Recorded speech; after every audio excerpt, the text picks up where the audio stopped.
Hello दोस्तों, आज मैं आपको पढ़ाने वाला हूँ रीजनिंग में सिटिंग अरेंजमेंट का सवाल कि सिटिंग अरेंजमेंट सवाल जो राउंड टेबल पर बैठते हैं वो कैसे करते हैं। चलिए शुरू करते हैं। तो सबसे पहले मैंने लिया है 6 मित्र ABCDEF, ठीक है। केंद्र की ओर मुंह करके एक वृत्ताकार घेरा बनाकर बैठे हुए हैं। तो सबसे पहले इस तरह के सवाल जब भी आए राउंड टेबल वाले, उनमें क्या करना है, आपको सबसे पहले एक टेबल बनानी है ऐसे राउंड, ठीक है। ऐसा समझो कि वो लोग इस टेबल पे बैठे, अब उनके लिए कुर्सियां लगानी। तो कितने लोग हैं? 6। तो 6 कुर्सी लगानी, 1 2 3 4 5 6, ये इस तरह से कुर्सी लगानी आपको, ठीक है। प्रॉपर समझना। उसके बाद क्या तरीका क्या है, उस तरीके को समझना। यहां पर आपको मैं बताता हूं, जैसे ये जो है यहां पर ये कुर्सी, हमेशा ऐसा समझो कि आप यहां बैठे हुए हो।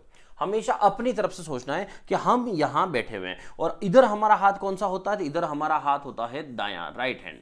तो इधर जो भी बैठा होगा उसका दायां आगे से आगे रहेगा। जैसे मैं यहां बैठा हूं तो मेरा दायां इधर हुआ, ये व्यक्ति यहां बैठा तो इसका दायां और आगे होगा, ये व्यक्ति बैठा तो इसका दायां आगे, मतलब आगे से आगे आगे दायां सब इधर चलेगा। और लेफ्ट हैंड बायां किस तरफ होगा, तो इधर से इधर सबके बायां रहेगा। तो इधर से उधर चलें तो बायां रहेगा और उधर से इधर आएंगे तो हमेशा दायां रहेगा। क्लियर? अब क्या करना है, देखो कुछ बेसिक पॉइंट है जो फिक्स रखना। हमेशा यहां से शुरुआत करनी है। अब शुरुआत कैसे वो भी समझना। देखो लाइन लिखिए, जो ई है वो डी के बाईं ओर है। ई जो है वो डी के बाईं ओर है। अच्छा, बाईं ओर पहला है, दूसरा, तीसरा कुछ नहीं लिखा है, इसका मतलब आपको पड़ोसी लेना है कि जस्ट पास में। तो कहां से शुरू करोगे, जब भी ये कॉमा लगा हुआ कोई आता है हमेशा आप सेकंड को पहले लिखोगे और नीचे नीचे लिखोगे, ये स्टेप ध्यान रखना आप। तो इसका मतलब सबसे पहले मैं लिखूंगा यहां पर डी, कि डी यहां बैठा है। अब पढ़ूंगा मैं लाइन को, ई जो है वो डी के बाईं ओर है, तो बायां किस तरफ होता है, इधर, मतलब ई आ गया यहां पर, ठीक है। उसके बाद देखो सी जो है ए और बी के बीच में बैठा हुआ है, तो सी जो है ए और बी के बीच में बैठा हुआ है, तो यहां पर सी या ए या बी कुछ पता है नहीं। जो लाइन आप पढ़ रहे हो, अगर उस तरह का आपको डायग्राम के अंदर अभी तक कुछ नहीं मिला हुआ है, उस लाइन को अभी छोड़ दो, उसको मत करो, आप आगे बढ़ो। जब इसमें से कोई मिल जाएगा तो हम वापस आ जाएंगे। तो अब आगे बढ़ते हैं। एफ ई और ए के बीच में बैठा हुआ है, तो ई और ए, ई पता है। अगर एफ जो है ई और ए के बीच में, तो ई इधर है तो ए इधर में लिख नहीं सकता क्योंकि बीच में डी बैठा हुआ है। तो हमारे पास रास्ता ये वाला ही है कि ई और ए के बीच में एफ बैठा हुआ है, ये हो गया इधर से। अब आप सेकंड लाइन पे वापस आओ क्योंकि अब हमारे पास ए आ चुका है। तो इस सेकंड लाइन क्या कह रही है, सी जो है ए और बी के बीच में बैठा हुआ है, तो सी जो है ए और बी के, तो इसका नाम बी को यहां बना दो, तो ए और बी के बीच में कौन आ जाएगा, सी आ जाएगा। हो गया पूरा राउंड आपका क्लियर।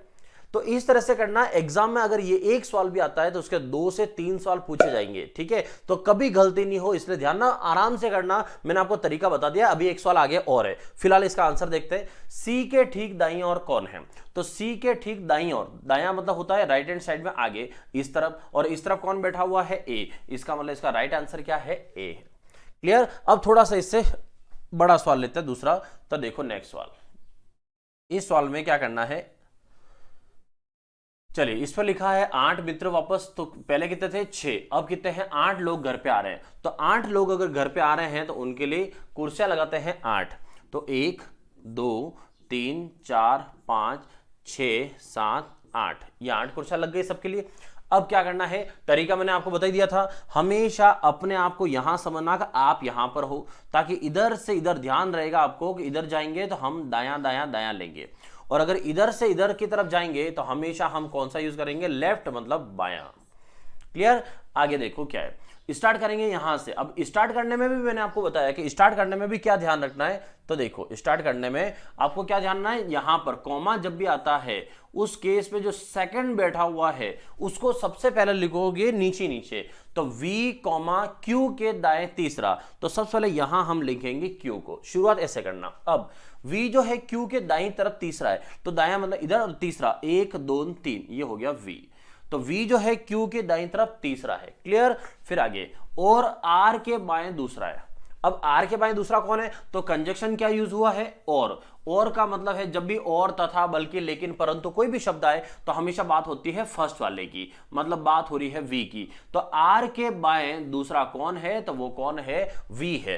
तो V कहां बैठा हुआ है, ये। अब बाईं तरफ दूसरा है, इसका मतलब इधर से दूसरा V है, तो R कहां बैठा होगा, इधर पीछे की साइड में, जिससे दूसरा कौन हो जाएगा, V। क्लियर? ये पहली लाइन हमारी कंप्लीट। सेकंड लाइन देखो, Q जो है T के बाएं दूसरा है। क्या Q पता है? हाँ पता है। तो इसका ना Q जो है T के बाएं दूसरा है। अभी आपको बोला कि बायां इधर से इधर आएगा, तो Q जो है T के बाएं दूसरा है, तो हम इधर से इधर दूसरा, ये हो गया।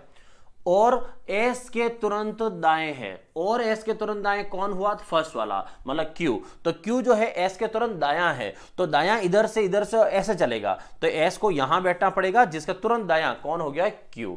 ठीक है, ये होगी सेकंड लाइन। थर्ड लाइन देखो, U जो है Q और T के बीच में, U जो है Q और T के बीच में, ये हो गया U Q और T के बीच में है।